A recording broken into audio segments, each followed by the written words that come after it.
जय श्री हरि। जय जय श्री हरि। मैं आचार्य रामराज शास्त्री श्री हरि धाम फतेहाबाद आगरा से निर्माणाधीन श्री हरि भागवत सेवा संस्थान श्री विद्यापीठ छठीकरा श्री वृंदावन धाम। सज्जनों, दीपावली का पावन पर्व आ रहा है।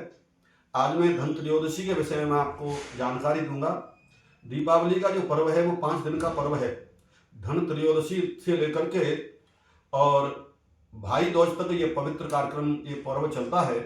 जिसमें धन त्रयोदशी, दूसरे दिन नरक चतुर्दशी, तीसरे दिन अमावस्या दीपावली पूजा, चौथे दिन गोवर्धन पूजा प्रतिपदा को, और फिर भाई दूज। इस प्रकार ये 5 दिन का दिव्य त्योहार है।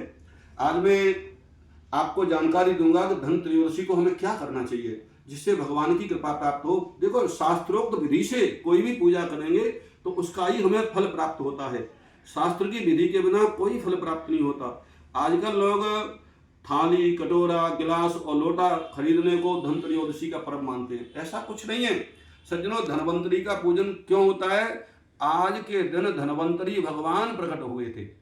जब देवताओं ने और दानवों ने समुद्र का मंथन किया था अमृत प्राप्त करने के लिए, तो जब इसमें रत्न निकले 14, अंत में धनवंतरी भगवान अमृत का कलश लेकर के कार्तिक कृष्ण त्रयोदशी के दिन प्रकट हुए थे।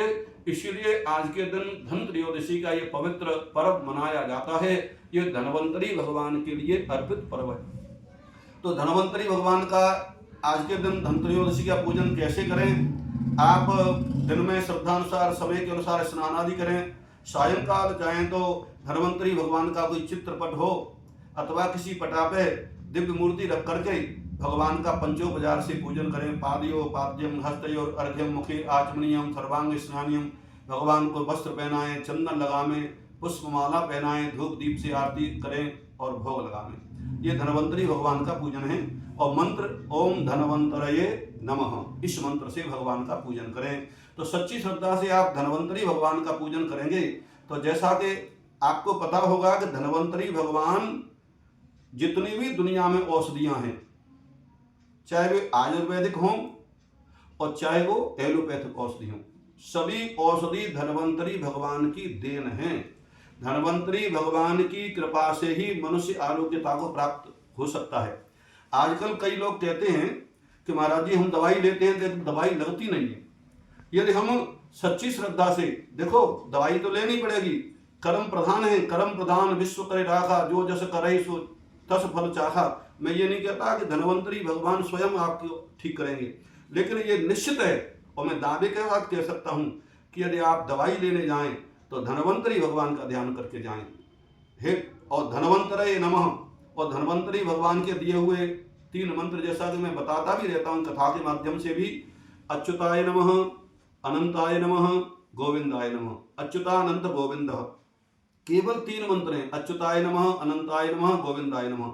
इनका स्मरण करके आप दवाई लाएं और घर पे आके जब भी दवाई खाएं तो धनवंतरी भगवान का ध्यान करके अच्युताय नमः, अनंताय नमः, गोविंदाय नमः इसका उच्चारण करें, धनवंतरी भगवान का ध्यान करें और आप दवाई खाएं। देखें आपको दवाई कैसे नहीं लगेगी। सज्जनों, कितना भी भयंकर रोग हो, यदि इन मंत्रों का स्मरण और ध्यान करके आप औषधि लेंगे, दवाई लेंगे तो निश्चित ही आपका रोग जल्दी से जल्दी ठीक हो जाएगा। इसमें कोई संदेह नहीं है। तो सायंकाल आप सच्ची श्रद्धा भाव से धन त्रयोदशी तो धनवंतरी भगवान का पूजन करें, साथ साथ में कुबेर भंडारी का पूजन करें। इसके अलावा लक्ष्मी गणेश जी महाराज का भी पूजन करें। देखो, लक्ष्मी पूजा का पर्व तो यह ही, तो लक्ष्मी गणेश तो प्रधान है। तो आप संध्या में माने प्रदोष काल में विधि विधान से लक्ष्मी गणेश का भी विधि विधान पूर्वक पूजन करें और कुबेर भंडारी का भी पूजन करें। और इसके अलावा जैसा कि मैंने कहा, आजकल बर्तन तो आप लोग लोहे का बर्तन तो कभी मत खरीदना। यदि आप आवश्यकता समझें, धनवंतरी भगवान अमृत का कलश लेके प्रकट हुए थे, तो आप सोने के पात्र खरीदें या सोना खरीदें, चांदी के पात्र खरीदें या चांदी खरीदें। इसके अलावा आप तांबे के पात्र या तांबा खरीदें, पीतल भी खरीद सकते हैं। लेकिन लोहे के पात्र को धन त्रयोदशी को खरीदना ये सही नहीं माना गया है। आप चाहें तो सोना, चांदी, पीतल, तांबा के पात्र खरीद सकते हैं और धनवंतरी भगवान का सायंकाल पूजन अवश्य करें, उनका ध्यान स्मरण करते रहें। और मैं भगवान से प्रार्थना करता हूँ धनवंतरी भगवान की कृपा से आप सब आरोग्य को प्राप्त करें। बोलो धनवंतरी भगवान की श्री हरि।